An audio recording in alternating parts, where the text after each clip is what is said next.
Bismillahirrahmanirrahim. Assalamualaikum warahmatullahi wabarakatuh. Alhamdulillahi ala ihsanih wa syukru lahu ala taufiqihi wa amtinanih wa asyhadu an la ilaha illallah wahdahu la syarika lahu ta'ziman li sya'nih wa asyhadu anna Muhammadan abduhu wa rasuluhu ila ridwanih. Allahumma salli alaihi wa ala alihi wa ashabihi wa ikhwanih.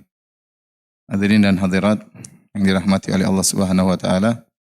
Alhamdulillah pada kesempatan kali ini kita dipertemukan kembali oleh Allah Subhanahu wa taala dalam rangka untuk saling mengingatkan, saling menasihati agar kita bisa bersabar dalam menjalani kehidupan ini dalam ketaatan kepada Allah Subhanahu wa taala.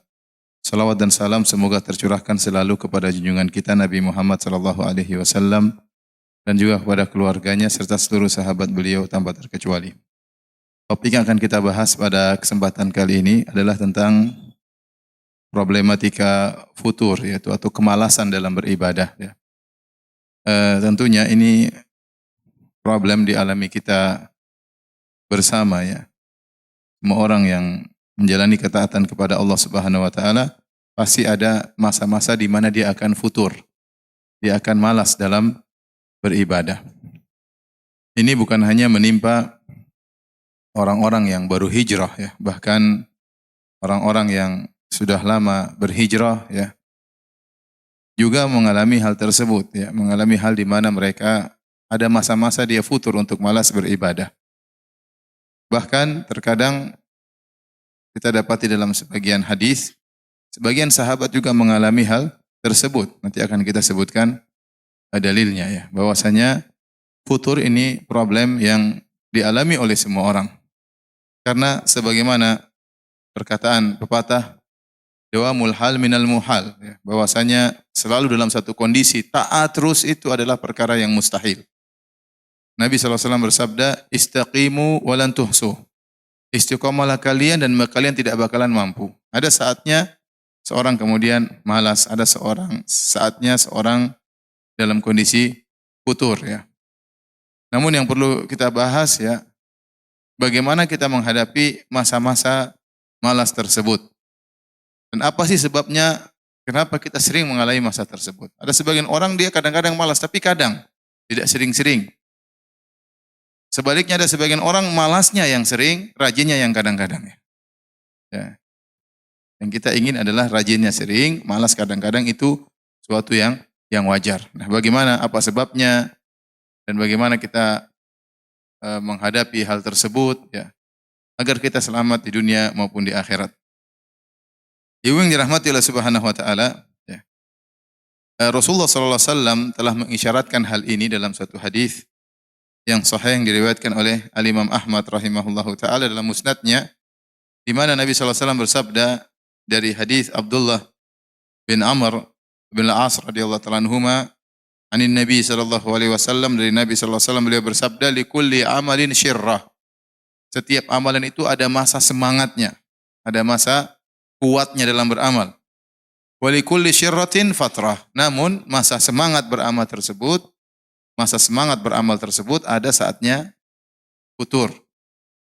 Faman kanat fatratuhu ila sunnati faqad aflah. Barang siapa yang tatkala di masa malas tersebut menimpanya, dia tetap kembali kepada sunnah Nabi, sunnahku, maka dia telah beruntung. Faman kanat ila ghairi dzalik faqad halak. Barang siapa yang ternyata di masa-masa malasnya dia pergi kepada selain petunjuk Nabi sallallahu alaihi wasallam, maka dia telah binasa.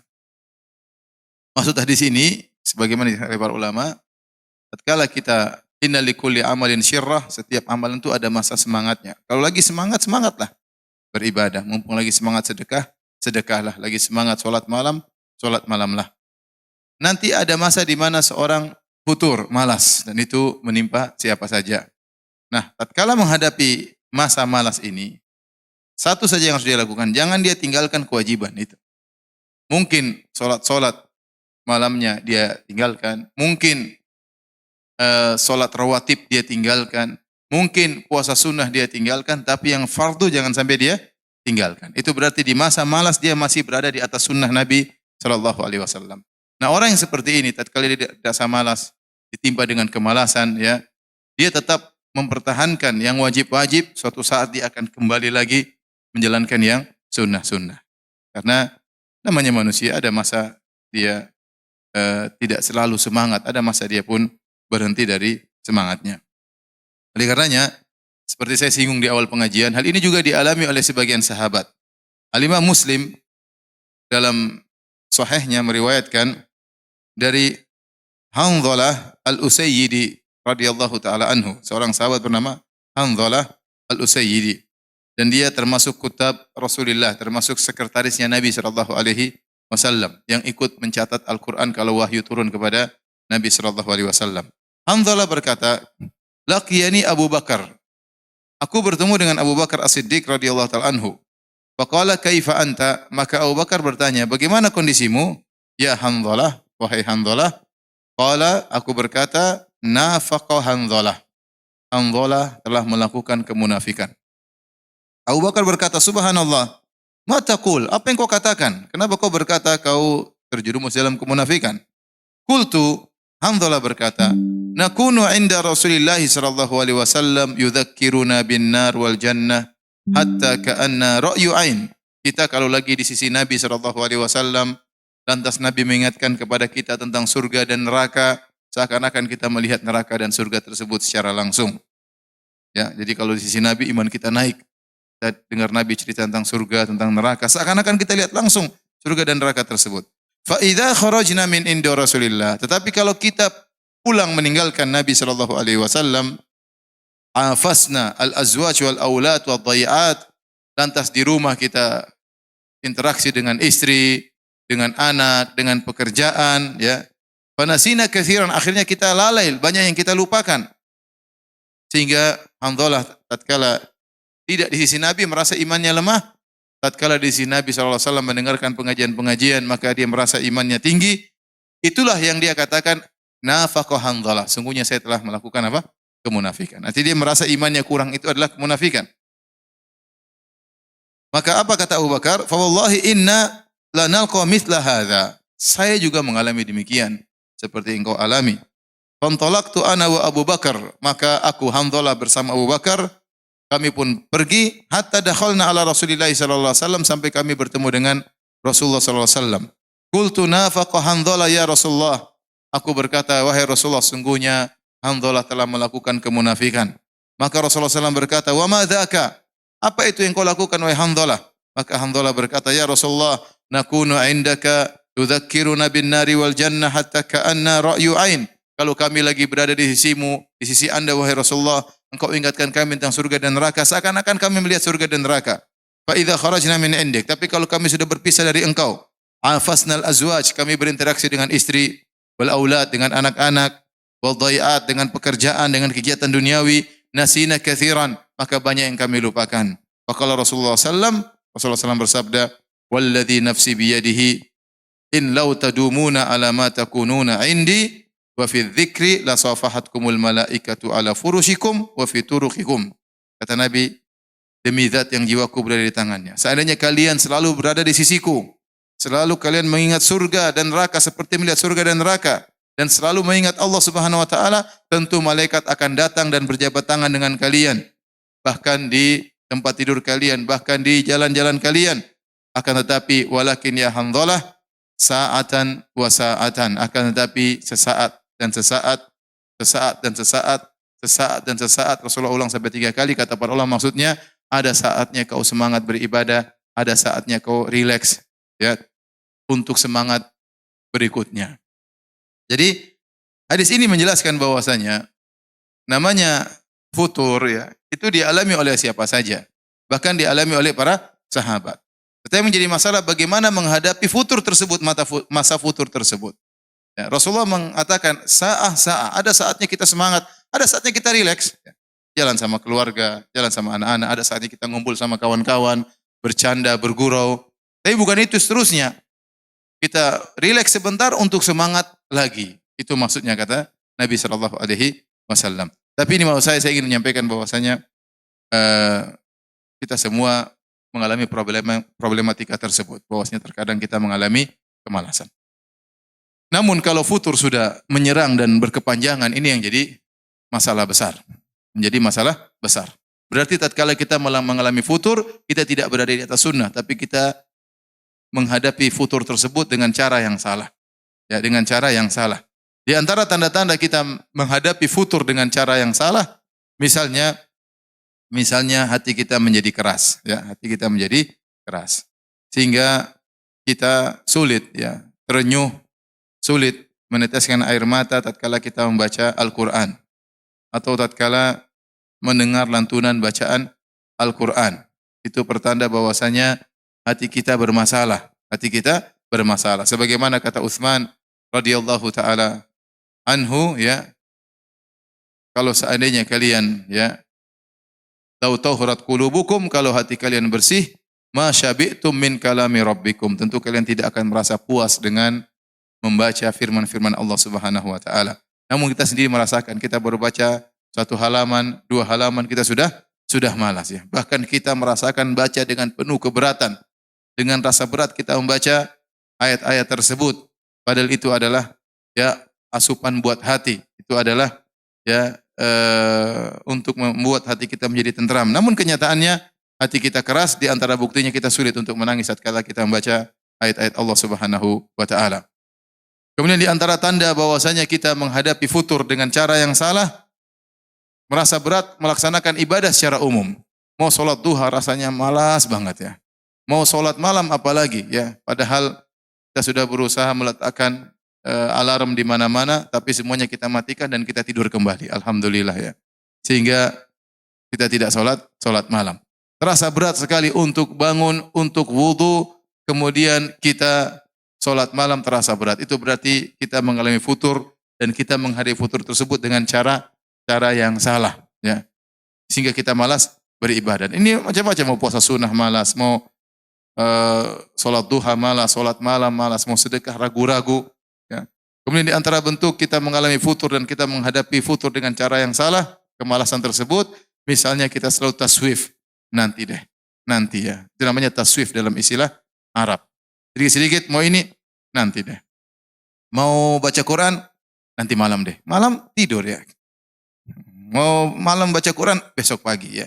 Seperti itu, kita nanti, mau bersedekah, nanti deh. Selalu kita menunda-nunda amal soleh, dan itu menunjukkan hati kita bermasalah. Hati kita bermasalah. Oleh karenanya ibu yang dirahmati Allah Subhanahu wa taala, pada kesempatan kali ini kita akan lebih memperdalam tentang kenapa kita futur, ya, dan bagaimana cara kita menghadapi futur tersebut.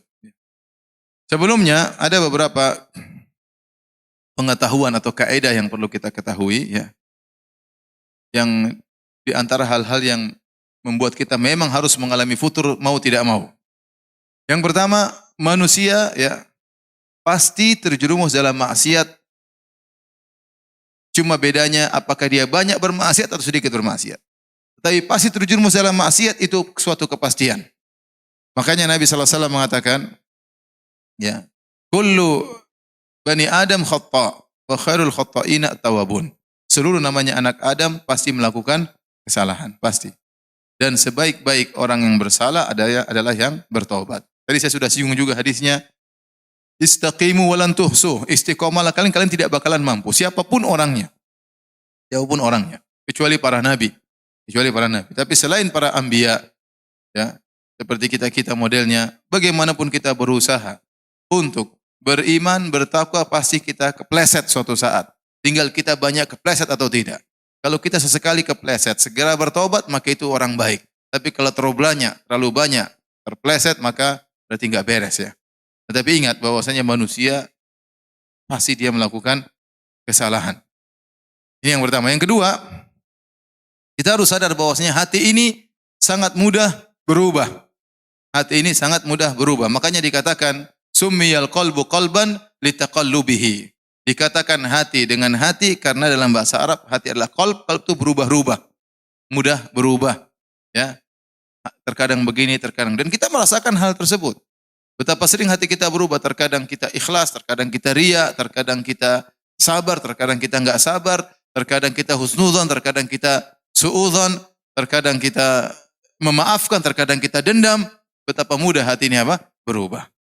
Terkadang Bahkan di pagi hari kita ikhlas, sore harinya kita sudah riya. Terkadang di pagi hari kita maafkan, sorenya kita sudah dendam. Ya. Seperti itu ya. Jadi hati ini sangat mudah berubah-ubah. Oleh karenanya dalam satu hadis Rasulullah SAW bersabda, "La qalbu ibni Adam asra'u taqalluban minal qidir idza ijtama'at ghulyanan."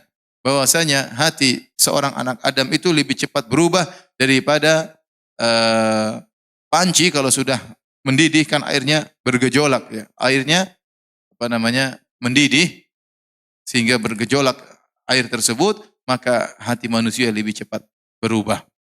Tatkala kita tahu hati mudah berubah, maka rawan untuk futur. Rawan untuk futur. Hari ini semangat, besok sudah malas. Minggu ini semangat, minggu depan sudah malas. 1 minggu semangat, 1 tahun malas, bahaya.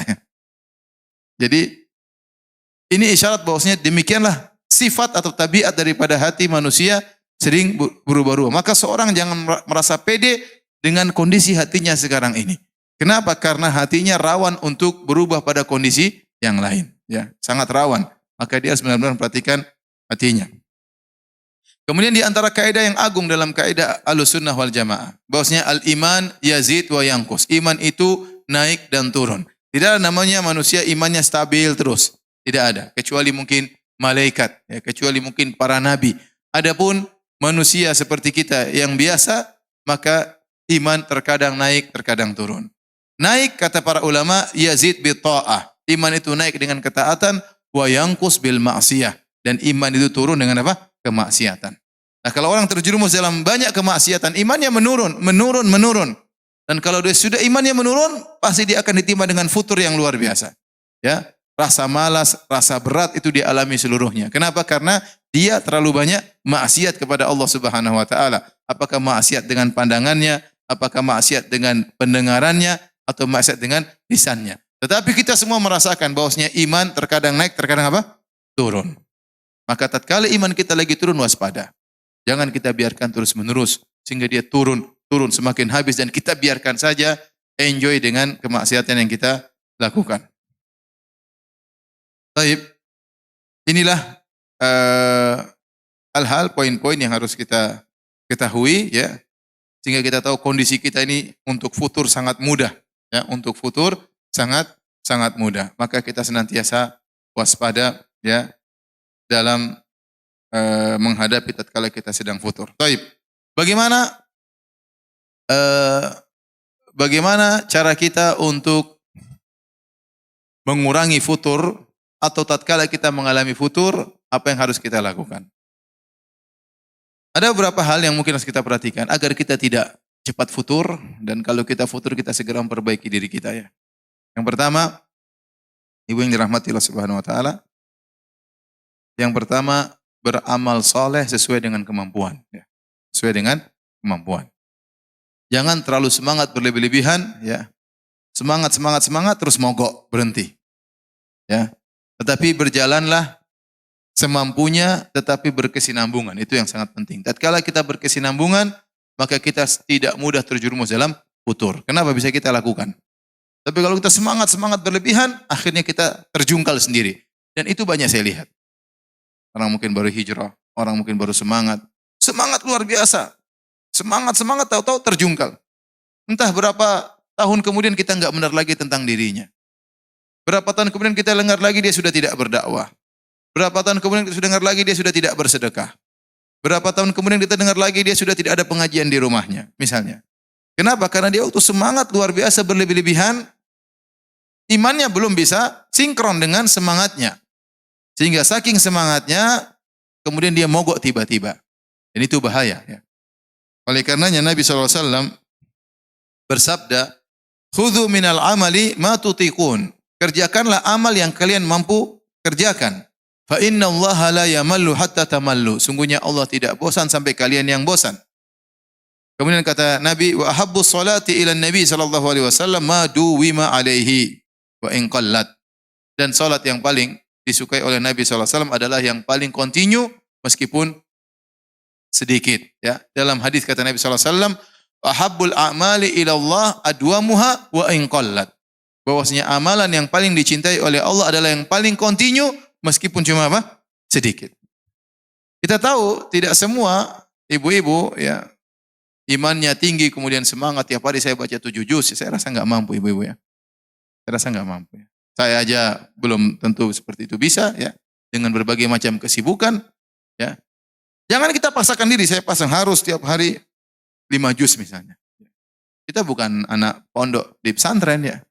Kalau di pesantren terkadang 1 hari 10 juz bisa mereka. Kita masing-masing punya kegiatan, ibu-ibu juga banyak kegiatannya, bapak-bapak juga banyak kegiatannya. Kita lihat yang mungkin kita lakukan. Taruhlah setengah juz, oke. Saya mampu insya Allah sebagai tahap awal. Maka continue. Ya. Jangan langsung semangat 3 juz tiap hari. Tahu-tahu 3 juz, 3 juz, 3 juz, 3 juz, terus tahu apa? KO. Habis itu enggak lagi. Enggak lagi baca Quran. Ya. Ya. Mulailah baca-baca yang lainnya. Dan itu terjadi ya. Dalam satu hadis, ya dikhulun Nabi sallallahu alaihi wasallam zata yaumin fil masjid. Satu hari Rasulullah SAW masuk ke masjid. Fa idza hablun mamdudun baina sariyatain. Tiba-tiba Nabi melihat ada tali yang terikat antara satu tiang dengan tiang masjid yang lainnya. Faqala ma hadzal hablu? Ini tali apa kata Nabi sallallahu alaihi wasallam? Qalu hadza hablun li Zainab. Ini tali milik Zainab. Buat apa? Dia pasang tali antara tiang dengan tiang. Fa idza fatarat ta'allaqat. Dia salat kalau dia capek dia pegang tali tersebut. Subhanallah, semangat ibadah. Dia salat kalau sudah capek dia tetap salat berdiri sambil bergantung kepada tali tersebut. Faqala Nabi sallallahu alaihi wasallam, ya, hullu, lepaskan tali tersebut. Liyusalli ahadukum nasyatahu. Hendaknya seorang salat dengan semangatnya. Fa idza fatara falyaqud. Kalau dia capek ya salat sambil duduk. Kalau dia capek salat sambil apa? Duduk. Salat sunnah kan boleh sambil duduk. Jangan maksakan diri akhirnya berdiri itu sudah saking capeknya tetap bergantungan kepada apa? Kepada tali. Ya ini dilarang oleh Nabi sallallahu alaihi wasallam karena ini beribadah yang berlebih-lebihan. Oleh karenanya waktu ada 3 orang datang kepada Nabi sallallahu alaihi wasallam, kemudian 3-tiganya bercita-cita untuk beribadah yang banyak. Satunya berkata, "Inilah usolil lail wala anam." Saya ingin salat semalam suntuk, saya tidak mau tidur. Satu berkata, "Sa'asum wala uftir." Saya ingin tiap hari puasa dan saya tidak berbuka. Yang satu berkata, "Ini saat tazilun nisa." Saya enggak mau nikahi wanita-wanita, mengganggu saja. Akhirnya kata Nabi sallallahu alaihi wasallam, "Kamu yang ngomong begini, kamu yang ngomong begini, kata Nabi, "Inilah atqakum lillah wa akhsyakum." Aku adalah orang yang paling bertakwa kepada Allah dan yang paling takut kepada Allah. Walakinni usolli wa anam, tapi saya salat dan saya apa? Tidur. Wa asumu wa uftir, saya berpuasa dan saya berbuka. Wa atazawwajun nisa, dan saya menikahi para wanita.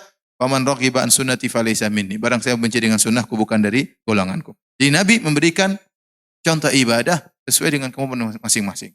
Kita mungkin tatkala baca sejarah sahabat ibadahnya luar biasa, ya, itu dia imannya sudah tinggi. Kita jangan langsung tiba-tiba pengin niru dia. Kita enggak mampu. Ya pelan-pelan, semuanya perlu tahapan. Semuanya perlu tahapan. Tahu-tahu baca, ada sahabat sholat 1 rakaat 30 juz. Saya pengen coba. Enggak bisa. Enggak bisa. Iman masih sangat pas-pasan ya. Kemudian pengen 1 rakaat 30 juz tidak mampu. Jadi maksud saya Islam itu logis dan Islam itu ada porsinya masing-masing. Ya makanya hadis yang masyhur tentang kisah Salman Al-Farisi waktu bertemu dengan Abu Darda. Salman mendatangi Abu Darda, ternyata Abu Darda tidak ada di rumah dan ada istrinya. Istrinya penampilannya tidak rapi, maka Salman bertanya, "Mana suamimu?" Kata istrinya, "Akhuka Abu Darda laisa lahu hajatun ila dunya." Sungguhnya Abu Darda, saudaramu tersebut tidak butuh dengan dunia. Artinya, kawanmu itu tidak perhatian sama saya istrinya. Akhirnya Salman menanti kedatangan Abu Darda. Ternyata Abu Darda sedang puasa. Kemudian Abu Darda hidangkan makanan kepada Salman. Kata Abu Darda, "Makan wahai Salman." Kata Salman radhiyallahu anhu, "Enggak. Saya tidak makan sampai kau makan juga." Kata Abu Darda, "Saya puasa." Kata Salman, "Buka puasamu baru kita makan bareng." Akhirnya mereka makan bareng. Kemudian di malam hari baru sepertiga malam pertama Abu Darda semangat ibadah, pingin salat malam. Kata Salman, "Belum, tidur dulu." Mungkin jam 10 atau jam 12 bangun lagi pingin salat. Kata Salman, "Belum, tidur dulu." Tatkala sudah sepertiga malam yang terakhir, maka Abu Darda dibangunkan oleh Salman untuk salat malam.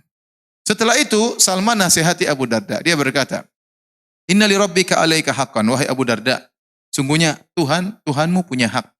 Wa li jasadika 'alaika haqqan, bahwasanya badanmu juga punya hak untuk istirahat. Wa li zaurika 'alaika haqqan. Tamumu juga punya hak untuk kau jamu. Wa li ahlika 'alaika haqqan. Istrimu juga punya hak untuk kau mesrai. Ya, fa'ati kulli dzi haqqin haqqah. Berikanlah masing-masing apa? Porsinya. Berikanlah masing-masing haknya. Maka kemudian Abu Darda lapor kepada Nabi sallallahu alaihi wasallam, "Ya Rasulullah, Salman bilang saya begini-begini." Kata Nabi sallallahu alaihi wasallam, "Shadaqa Salman, Salman benar."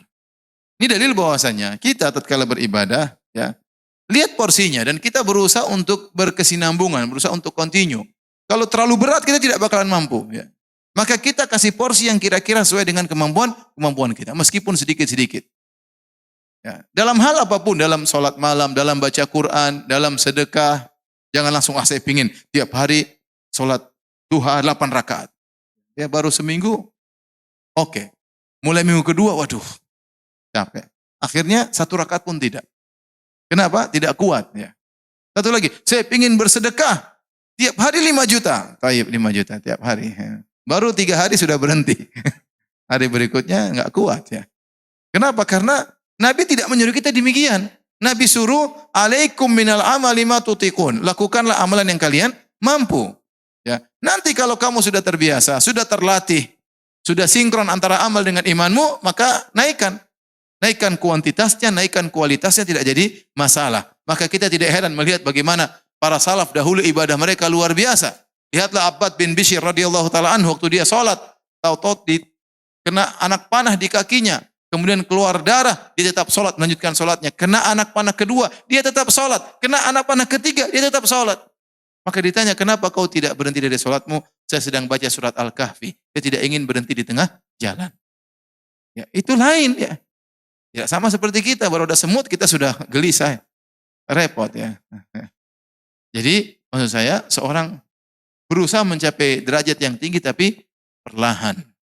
Nah kalau dia tidak melalui tahapan, sering futur. Sering futur. Baru hijrah, langsung bikin pengajian tiap hari di rumahnya. Ya.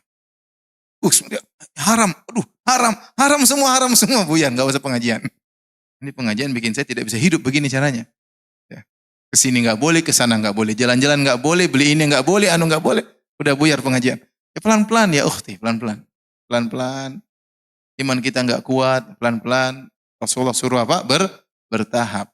Karena kalau kita langsung semangat, terus-terusan, saya bukan ngajarin ibu malas-malas, ya enggak ya. Bukan berarti Ustadz bilang boleh malas-malasan. Bukan malas-malasan, enggak. Tapi pelan-pelan, bertahap. Jangan langsung kenceng, voltase tinggi, akhirnya meledak. Enggak kuat. Ya. Maka ini diantara hal yang membantu kita untuk bisa bertahan, tidak futur. Kita kerjakan ibadah sesuai dengan kemampuan. Kalau ada orang lihat satu ibu yang satu, Masya Allah, tiap hari bacuran gak berhenti, ya sudah. Kita jangan dengki, kita bilang Masya Allah. Saya belum bisa seperti dia. Saya pingin seperti dia, saya nggak mampu. Pelan-pelan lah. Ya sudah. Jangan langsung kita pingin seperti dia, semangat, akhirnya kita terputus, futur, nggak kuat. Baik. Oleh karenanya Nabi SAW pernah bersabda, halakal mutanatti'un. Celaka orang-orang yang berlebih-lebihan. Celaka orang-orang yang berlebih-lebihan. Tidak mampu, kemudian dia maksakan dirinya. Tapi di antara hal yang membantu kita untuk bisa, ya, tatkala sedang mengalami futur kita bisa segera atasi, yaitu at-ta'ahud bil iman. Kita senantiasa memperhatikan kondisi iman kita, ya, iman kita. Ada perkataan indah dari Abu Darda radhiyallahu anhu, seorang sahabat. Abu Darda dia berkata, "Min fiqhil abdi an yata'ahada imanahu wa ma naqasa minhu." Di antara fikih, yaitu ilmunya seseorang, dia memperhatikan kondisi imannya, wa ma naqasa minhu, kapan imannya turun dia ngerti. Wa min fiqhil abdi an ya'lama ayasdadu huwa am yanqusu am yantaqisu. Maka di antara fikih, kefakihan seorang hamba, yaitu berarti dia berilmu, dia tahu imannya sedang naik atau imannya sedang turun. Kemudian Abu Darda juga berkata, wa min fiqhil abdi an ya'lam nazagati syaitan anna ta'tih. Di antara fikih seorang hamba, dia tahu kapan godaan setan menimpanya dan dari mana godaan setan itu menyerangnya. Ini sangat penting, ibu-ibu yang dirahmati Allah Subhanahu wa taala. Seorang tahu imannya sedang naik atau sedang turun. Dan itu dia bisa mengontrol. Contoh, dia datang ke pengajian, imannya naik, oh berarti bagus ke pengajian. Contoh, dia pergi jalan-jalan ke sana kemari, ketemu dengan orang-orang yang enggak jelas, dia rasa imannya turun, nah berarti ini iman saya sedang turun, berarti enggak beres perbuatan saya ini. Dia ngerti. Bahkan lebih daripada itu, dia tahu an ya'lama nazaqati syaitan anna ta'ti. Dia tahu kapan godaan syaitan bisa menimpanya. Dari arah mana dia tergoda, dari arah mana imannya turun. Kita sebenarnya dikasih sinyal oleh Allah Subhanahu wa taala, dikasih sinyal. Tapi terkadang kita tidak pedulikan. Tidak peduli. Saya sering sampaikan, saya pernah ketika di Melbourne ada seorang yang bertanya, "Ya Ustadz, saya diundang buka puasa sama kawan-kawan lama saya. Terus kenapa? Tapi kawan-kawan itu dulu sering mabuk sama saya. Dan biasanya kalau habis buka puasa kita mabuk." Terus gimana? Dia bilang, "Ya janganlah." Ya. Jangan. Ya. Dia tahu bahwasanya setan datang dari situ. Kalau dia sudah kumpul sama teman-teman lamanya, dia akan tergoda sebagaimana yang mereka lakukan. Akhirnya dia benar-benar mabuk bersama teman-temannya. Kita masing-masing tahu. Seorang tahu tatkala dia misalnya lagi ke tempat tertentu, imannya turun, maka jangan ke situ. Seorang tahu kalau dia bertemu dengan si fulanah kawan lamanya, dia akan terjebak dibawa kepada yang haram, maka jangan dia ketemu si fulanah tersebut. Jadi dia tahu kapan setan bisa menggoda. Dan setan sangat cerdas, ibu yang dirahmati Allah Subhanahu. Dia tahu si fulanah ini digodanya dengan ini, si fulanah ini digodanya dengan ini. Ini yang ibu ini digodanya dengan tas ya, misalnya.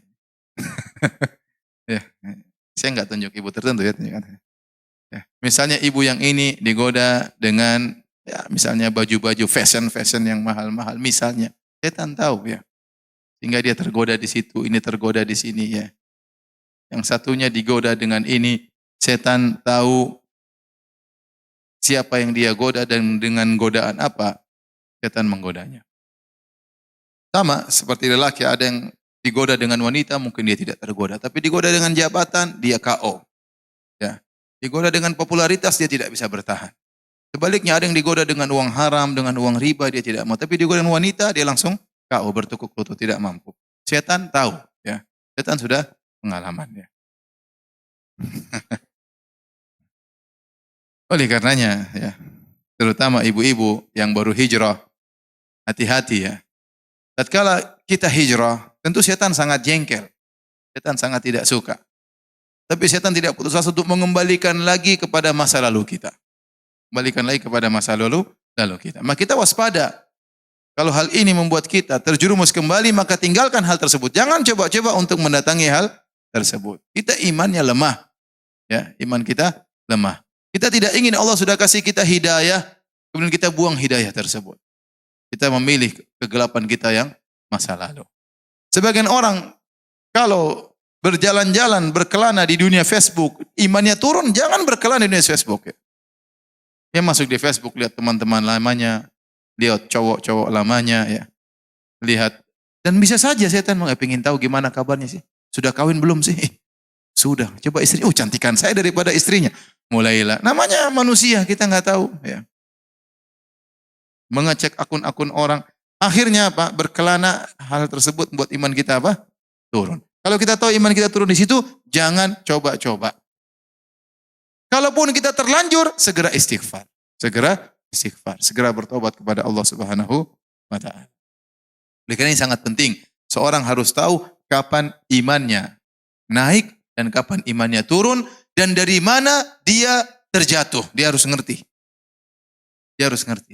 Ya. Ada orang mungkin kalau digoda dengan lain dia bisa kuat, tapi digoda dengan musik dia nggak kuat. Tahu-tahu kepalanya goyang-goyang sendiri. Tahu-tahu dia bersenandung. Ada kawan saya jalan di mall sama istrinya. Tahu-tahu dia dengar nyanyian. Siapa yang nyanyi? Ternyata istrinya yang nyanyi. Ternyata istrinya sudah hijrah tapi belum kuat hijrahnya. Jadi bawa ke mall lagu yang menyenangkan, istrinya ikut nyanyi. Siapa ikut nyanyi samping saya? Ternyata istrinya. Itu bukan saya ya, bukannya.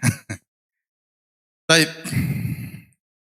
Di antara hal yang membantu kita untuk tidak sering terjerumus dalam futur.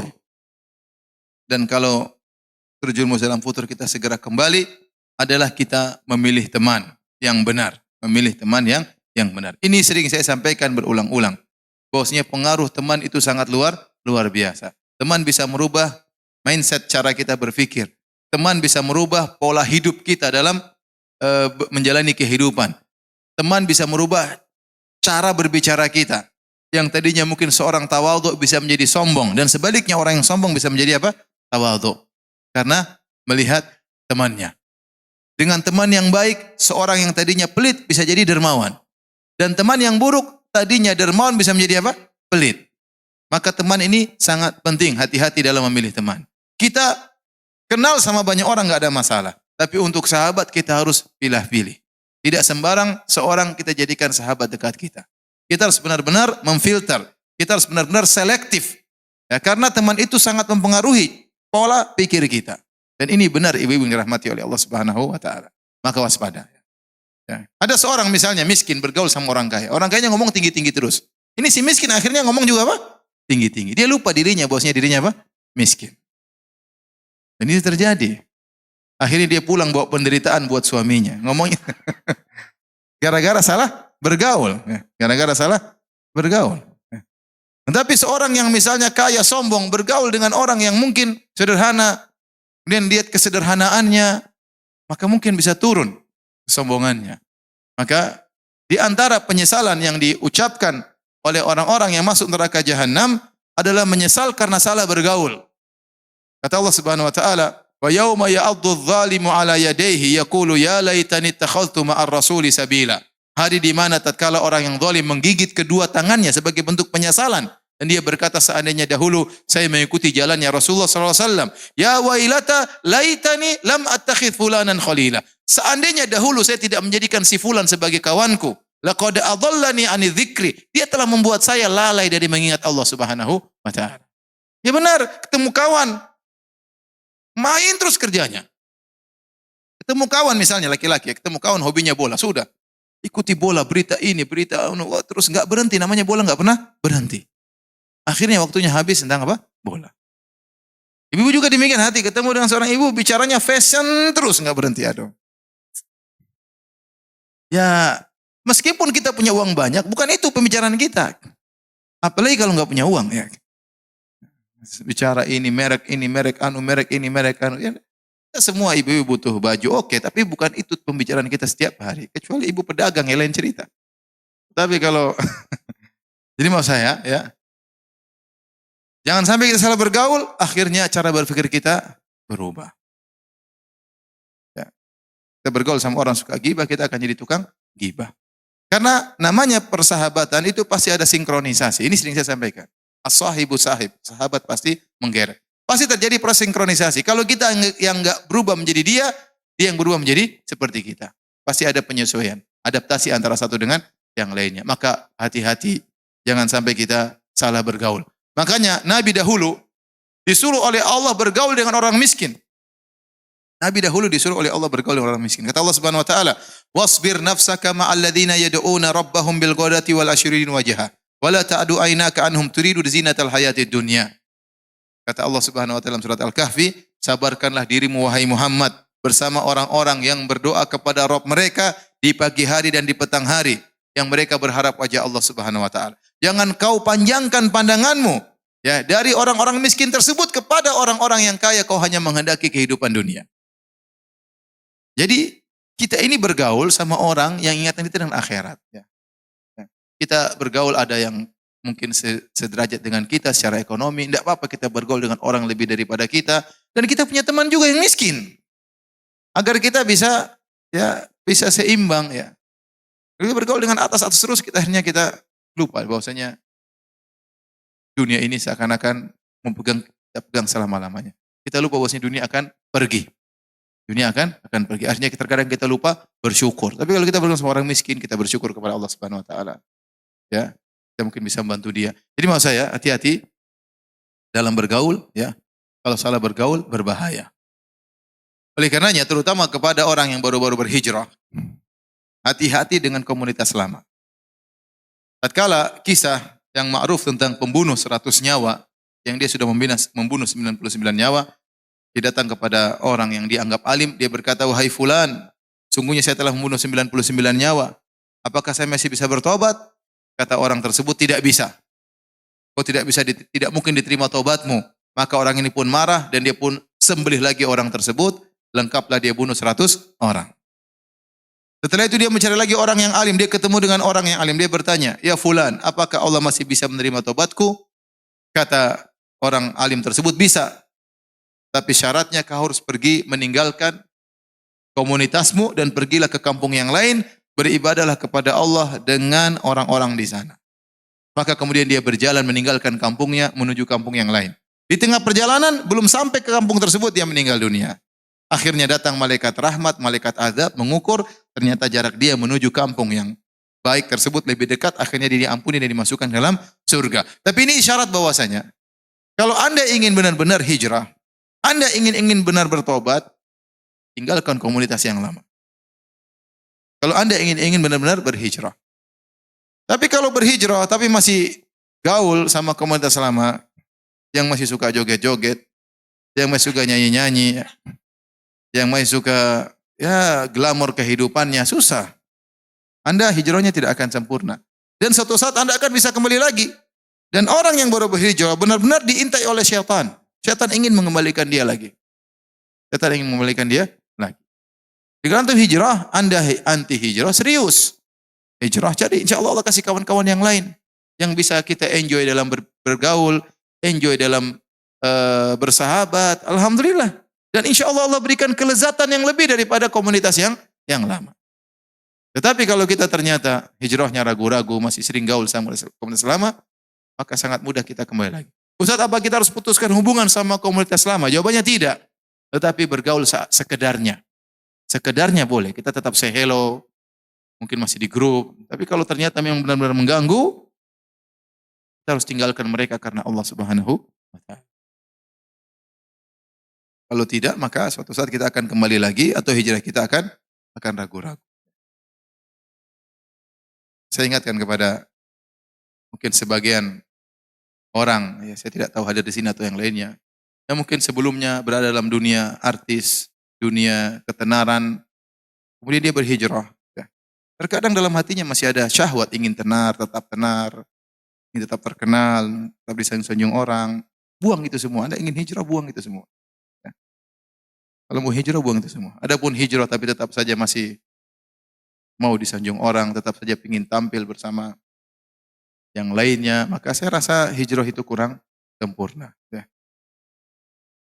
Kalau ingin kelezatan dalam bersahabat, kelezatan dalam hijrah, tinggalkan itu semua. Saya kadang sedih lihat sebagian orang sudah berhijrah tapi dia masih terngiang-ngiang dengan ketenaran, masih ingin tetap apa? Benar, masih ingin tetap tampil, terkadang dia tampil dengan istrinya, terkadang masih pamerkan. Saya sedih aja ngeliat. Ya. Oleh karenanya, hadirin hadirat Allah Subhanahu wa Ta'ala, seorang tatkala hijrah, ya, dia berusaha untuk hijrah dengan serius. Say hello tetap ada dengan kawan-kawan lamanya, tapi jangan kemudian intens dengan mereka, karena iman ini kita lemah, kita rawan kembali lagi. Kita rawan kembali lagi. Saya kapan ditelepon seorang Ustaz, saya sudah lama meninggalkan musik. Tapi saya dengar ada yang bilang musik boleh Ustaz. Gimana? Saya mau kembali lagi. Jangan, saya bilang. Aduh, antum sudah dapat nikmat. Jauh dari musik, nikmat mendengarkan Al-Quran, nikmat mendengar pengajian. Kemudian mau rusak lagi antum dengan musik-musik yang sudah antum tinggalkan. Untuk menghilangkan racun musik dari hati sih tidak gampang. Saya aja yang sudah jadi ustaz terkadang dengar musik masih apa? Masih goyang. Saya mengganggu. Lagi yang baru apa? Baru hijrah. Ya. Racun itu sulit, terkadang sudah kita buang, muncul lagi racun tersebut. Ya. Oleh karenanya hijrah yang serius. Agar kita terhindar dari yang namanya futur. Ya. Kemudian di antara hal yang membantu kita untuk tidak terjebak dengan futur. Ataupun kalau kita sudah mengalami futur, kemalasan, segera kita bisa obati. Di antara jangan meremehkan dosa-dosa kecil. Jangan meremehkan dosa-dosa kecil. Ya. Seorang penyair berkata, "Khallidz dzunuba kabiraha wa saghiraha dzaka tuqa." Bersihkanlah dirimu atau tinggalkanlah dirimu dari dosa-dosa, baik dosa besar maupun dosa kecil. Itulah ketakwaan yang sesungguhnya. Wahdhar kamashin fawqa ardi syauqi yahdharu ma yara. Jadilah engkau seperti seorang yang berjalan di satu jalan yang banyak durinya, maka dia senantiasa waspada jangan sampai ada duri besar, duri kecil yang menusuknya, senantiasa dia waspada. La tahqiranna saghiratan innal jibala minal hasa. Jangan kau pernah meremehkan dosa kecil. Sungguhnya gunung berasal dari kumpulan batu-batu yang kecil. Oleh karena seorang waspada, ya, sering dia akhirnya futur gara-gara dosa-dosa kecil. Ya, misalnya, mengumbar pandangan secara syariat dia bukan dosa besar, dia dosa kecil. Tapi kalau orang meremehkan hal tersebut, dia mengumbar, terbiaskan pada hatinya. Maka kemudian apa yang dia lihat semuanya masuk dalam hatinya, akhirnya dia timbul kemalasan. Ya, timbul rasa malas. Contoh, ya mungkin, Ustaz, masa kita nggak boleh nonton bioskop? Ya, boleh, tapi film apa? Ipin Upin terus musiknya dimatiin. Tapi kalau orang nonton misalnya film-film baru, ya, itu bukan dosa besar, bukan dosa besar. Kalau kita bicara syariat, dia bukan apa dosa besar. Dia dosa kecil, tetapi tatkala kita biasakan hal tersebut, itu pasti membias dalam hati kita, pasti. Kita melihat wanita yang cantik jelita di film tersebut, ya, yang mungkin lihat seorang wanita melihat lelaki yang tampan, kemudian macam-macam, akhirnya dia bandingkan dengan suaminya, sang suami bandingkan dengan istrinya, ya. Filmnya bagus sekali sayang, iya, karena artisnya cantik. Nah, begitu ya. Akhirnya yang istri bilang, ya Abi filmnya bagus ya karena aktornya tampan misalnya. Dan itu dosa kecil, tapi terbias dalam hati kita, akhirnya itu membuat kita malas. Makanya seorang salaf pernah berkata, saya terhalangi dari sholat malam gara-gara dosa yang pernah saya kerjakan. Hanya kita malas banget sholat malam. Kita malas banget untuk apa? Baca Quran. Kenapa? Karena hati kita sudah dimasuki oleh maksiat meskipun dosa-dosa kecil. Meskipun dosa-dosa kecil. Maka seorang berusaha, ya kalau dia tidak mampu meninggalkan secara total, paling tidak dikurangi sedikit demi sedikit. Kalau dia belum bisa menghindari, tetap istighfar kepada Allah Subhanahu wa taala. Astagfirullah. Saya katakan demikian karena saya sendiri pernah mengalami terus berat sekali. Saya dulu main musik, kemudian saya tinggalkan musik, enggak gampang ya. Bertahap, ya. Tidak bisa langsung meninggalkan musik karena sudah terlanjur merasuk dalam hati saya, ya. Susah. Tapi saya berusaha meninggalkan sampai saya meninggalkan secara total. Betapa sering setan menggoda saya. Saya sudah tinggalkan, tahu-tahu dalam mimpi saya main gitar. Benar, demi Allah, berapa kali saya mimpi seperti itu. Saya sudah lupa lagu tersebut, dalam mimpi setan mengingatkan lagu tersebut. Saya bangun, ya Allah, lagunya masih saya hafal. Coba, ini setan. Itu memang benar. Saya ngalami sini, saya tidak bilang tinggalkan total tidak mudah. Saya bicara yang realistis aja. Mungkin di antara anti yang punya hobi tertentu, ya sudahlah, pelan-pelan lah. Ya. Kalau bisa tinggalkan total, alhamdulillah. Kalau enggak bisa, harus ada niat untuk meninggalkan hal tersebut. Kalau enggak, kita akan mengalami futur, kemalasan yang bertambah-tambah, tidak hilang dari diri kita. Kenapa? Karena kita bergelimang dengan dosa-dosa, meskipun dosa-dosa kecil. Saya tidak bicara dosa besar seperti zina, minum khamr, enggak. Ya. Dosa-dosa kecil juga punya pengaruh terhadap kerajinan kita atau kemalasan kita dalam beribadah. Itu sudah pasti, tidak mungkin tidak. Sudah pasti dan tidak mungkin tidak, ya. Ini ya di antara hal yang mungkin membantu kita untuk terhindar dari futur adalah kita berusaha menarik diri kita dari dosa-dosa kecil. Kalau kita terjerumus, segera istighfar. Astagfirullah. Astagfirullah, Allah Maha Mengampun. Tuhan kita itu Maha Baik. Betapa sering kita terjerumus dalam maksiat, kita minta ampun, Allah terima taubat kita.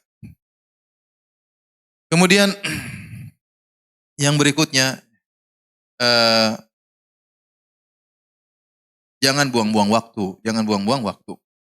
Ibu-ibu yang dirahmati Allah Subhanahu wa taala, ya, waktu ini kita usahakan kita manfaatkan. Dan Rasulullah sudah ingatkan, nikmatani maghbunun fihima katsirun minan nas. Ya, dua kenikmatan yang banyak orang terpedaya dalamnya adalah sehat wal faragh. Adalah sehat dan waktu luang.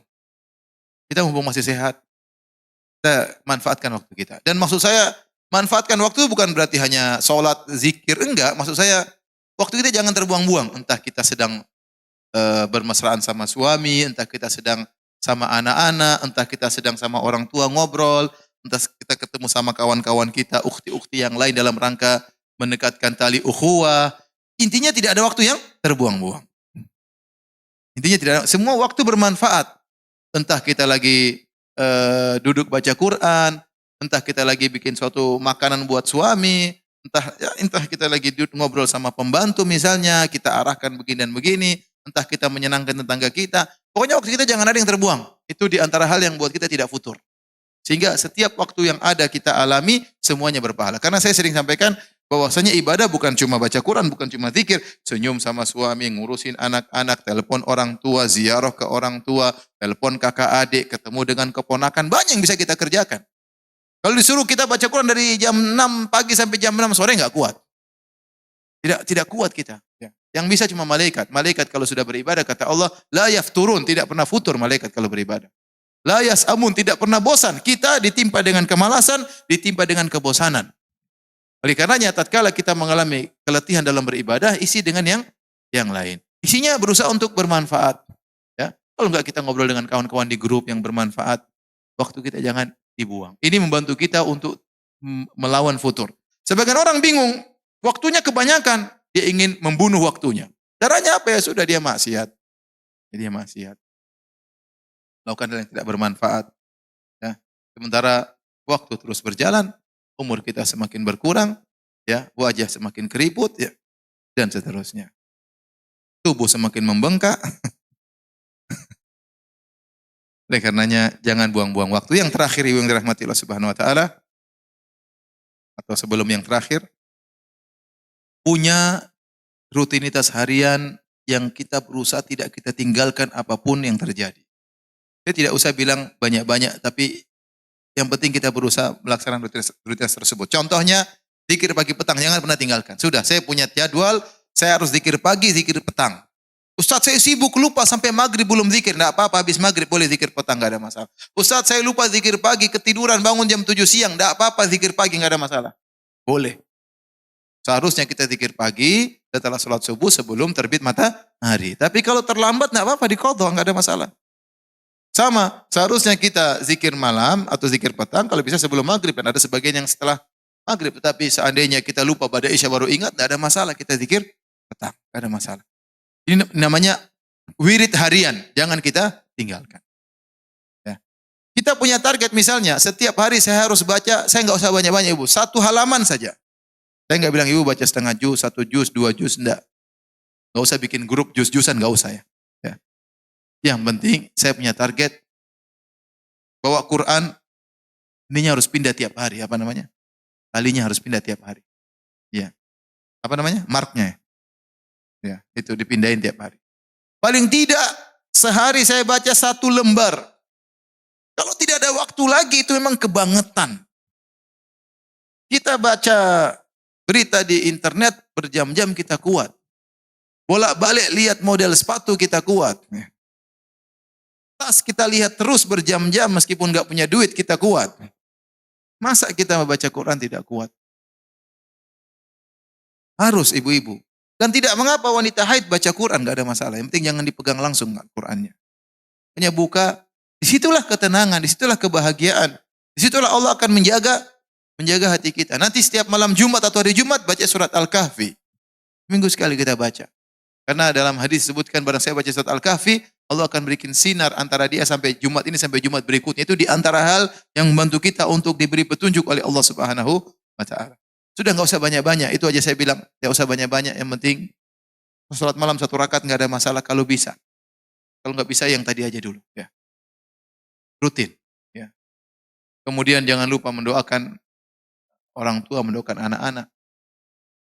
Baik, yang terakhir yang saya sampaikan adalah banyak berdoa kepada Allah agar kita dikokohkan hati kita, dan di antara doa yang paling agung adalah ya muqallibal qulub tsabbit qalbi ala dinik. Dan di antara doa yang paling agung adalah ihdinas siratal mustaqim. Itu doa yang paling agung. Bahkan wajib kita baca dalam salat. Kalau kita tidak baca, salat kita tidak sah. Yang jadi masalah, kebanyakan kita baca, tidak kita renungkan. Yang jadi masalah. Ihdinas siratal mustaqim maksudnya apa? Ya Allah, tunjukkanlah aku kepada jalan yang lurus. Kalau sudah aku menempuh jalan yang lurus, ya Allah kokohkan aku di atas jalan tersebut. Itu maksudnya. Tapi kita sering baca ihdinas siratal mustaqim kayak numpang lewat karena kita sudah saking hafalnya. Bahkan pikiran kita ke pasar pun kita bisa baca ihdinas siratal mustaqim. Saking hafalnya. Tapi saya ingatkan untuk diri saya pribadi dan ibu sekalian, benar-benar kalau kita mengucapkan ihdinas siratal mustaqim, maka hendaknya kita serius ya. benar-benar kita minta petunjuk kepada Allah Subhanahu wa taala. Ini saja Ibu yang dirahmati Allah Subhanahu wa taala. Semoga kita semua dan ibu sekalian dirahmati oleh Allah Subhanahu wa taala, dianugerahkan istiqomah oleh Allah Subhanahu wa taala. Ya, sampai bertemu dengan Allah Subhanahu wa taala dan semoga kita semua dimasukkan dalam surganya. Jangan lupa untuk saling mengingatkan kalau ada kawan yang salah, tegur dengan cara baik-baik. Jangan diejek, jangan dinyinyir, ya dijapri dengan cara yang baik. Kalau enggak kunjungan ke rumahnya kasih tahu, kita berkawan di antara fungsinya untuk saling menasihati, bukan saling menyinyir, bukan saling menjatuhkan. Kalau ada kawan yang salah jangan lupa untuk didatangi, dinasihati. Wallahu alam bisawab. Demikian saja yang bisa saya sampaikan mohon maaf atas segala kekurangan yang saya miliki. Semoga Allah mengampuni dosa-dosa kita. Subhanakallah bihamdik asyhadu an la ilaha illa anta astaghfiruka wa atubu ilaik. Assalamualaikum warahmatullahi wabarakatuh.